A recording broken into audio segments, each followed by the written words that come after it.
Yeah, so me and Scott's Courtney stuck sitting here with with you. me. Yeah. Let's go. Let's go. Yes, I'm stuck with you. So yeah, let's You're just not go supposed to to agree with me. That's crazy. That's crazy. well, thing I don't know if you know this about me. I am pretty blunt. I have a daily process of trying to filter what I should and shouldn't say. But anyway, we are here. Yeah, I'm gonna need you to work on that. I'm a lady. I'm Hey sensitive. man. Hey, look, I can't date sensitive women. We're not here to talk about my dating life. But Steelers Patriots yesterday. I ain't got too much to say about this. I will say Same. that Drake May, I do think he is I think he's been playing solid. I think he's been playing solid this season. Definitely could be better, but 28-37, 268 yards, 2 touchdowns, 1 pick. Aaron Rodgers, I think the Steelers are going to be, obviously, they're going to be a good team. You're coached by Mike Tomlin. It looks like this is the best I've seen Aaron Rodgers look Their since he left. defense kind of. I'm a little underwhelmed by the Steelers No, it's defense. definitely underwhelming. They got a lot of old heads on their defense. You know, you got Cam Hayward, you got the cornerback formerly known as who's my man? This morning, I'm forgetting the name. Jalen Ramsey. But one thing I peep, you are a long-term Aaron Rodgers hater like me. He's throwing interceptions now. Yeah. So that's something that I have not seen as much. I think he's got like 3 already in the season, but got enough to get the job done. But yeah, they definitely have some question marks as well. Anything on that? Not necessarily about either team. This is more of like a general thing. And I was thinking about it watching the Patriots, watching the Saints yesterday.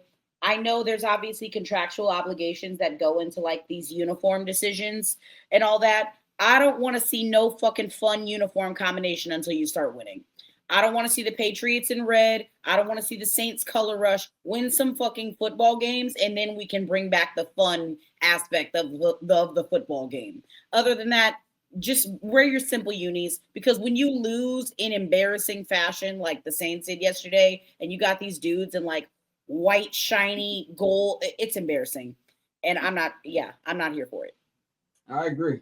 We're gonna take these last 3 games, put it up, and call it the best of the mid. Texans, Jaguars, Panthers, Falcons, and Niners, Cardinals. I will say this thing about a couple of these. I think that Daniel Dimes found a home. Now I'm not gonna fly off the handle and say he's gonna play like this all season, but just these 3 games, he's played better than I've ever seen him in his career, and that includes that little fluke playoff game they had against Minnesota a couple years back. 18th out of 25, 1 touchdown. They're undefeated. Jonathan Taylor is looking like one of the best running backs in the NFL. The defense is delivering 41 points. This is the second time in 3 games they put up a high number of points. Love what I saw from him. Cam Ward for Tennessee. I mean, he looks good for rookies. He's still got trying his stuff best, he's man. got to work on. But in the situation he's in, you really can't ask much more from him than what he's giving you in these first 3 games. Texans, Jaguars, they can't keep getting away with this. Like, we have Trick Off Trev and CJ Stroud out here putting up Huff Fest every week, every weekend, and it's not being talked about. If you want to know what white privilege is, look at Trevor Lawrence. This man is in his 5th or 6th season, and everybody keeps talking about him like he's a second-year guy. This is who he is. And the quicker people accept it in their hearts, in the words of Loki, then they will truly know freedom. He's not that guy. CJ Stroud, like, are you blind? Like, where do you be throwing sometimes? Yeah. Like, I don't get it. His his defense, their offensive line is not great either.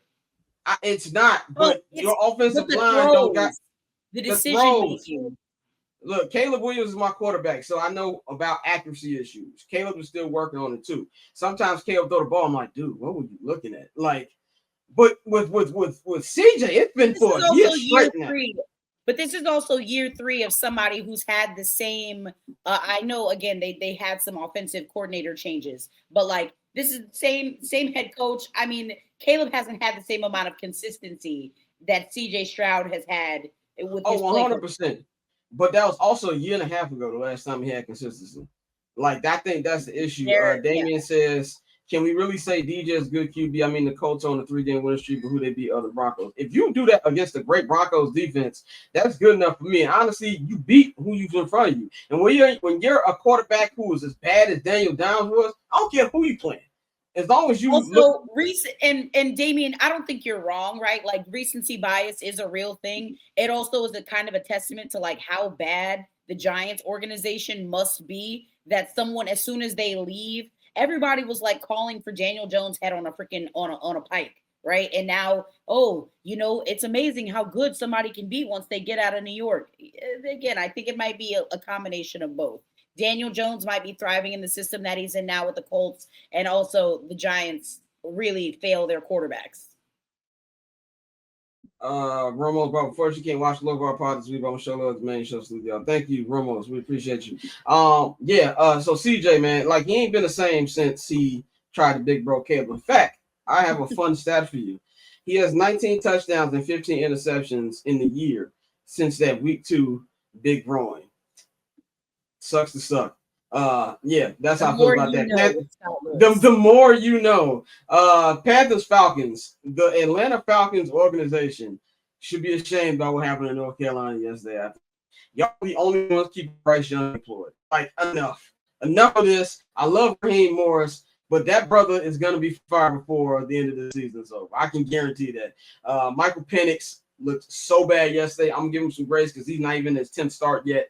But just an overall shitty performance by the Atlanta Falcons. And then before I go to you on this final game, Niners Cardinals, I really feel like Kyle Shanahan is enjoying having Mac Jones as his quarterback. Correct. This is the guy he's wanted. That's who he wanted all along. That's who he wanted from the jump. He looks good. They led a big win. The Cardinals have been better than I thought they were. I don't think there's going to be a conversation when Brock Purdy comes back because he did get paid. So I think that eliminates the discussion. But Mac Jones is putting on a little salty about that, though. Oh, 100%. Finally got around to his guy, and you already paid your freaking starter, so you have no choice. Ramos, you're right. They did jump the gun getting rid of Koo. Justice for Koo. Justice for him.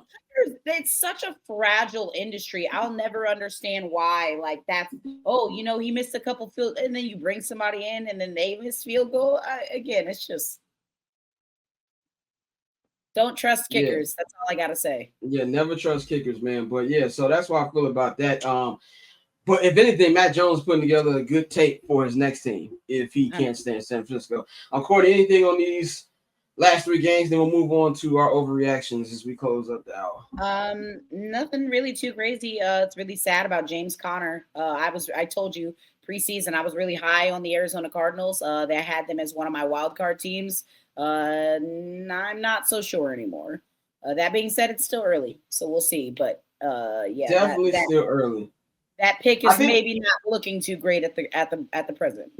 I think one thing we got to remember, even for the teams who started off hot, for the teams that started off slow, the first month of the season is fake. The first month of the season is pretty much preseason. Catch I'm Not Gonna Hold You, hosted by Scott Lewis, every Monday and Friday at 5 p.m. Eastern, 2 p.m. Pacific, only on HNB Media and the Barbershop Network.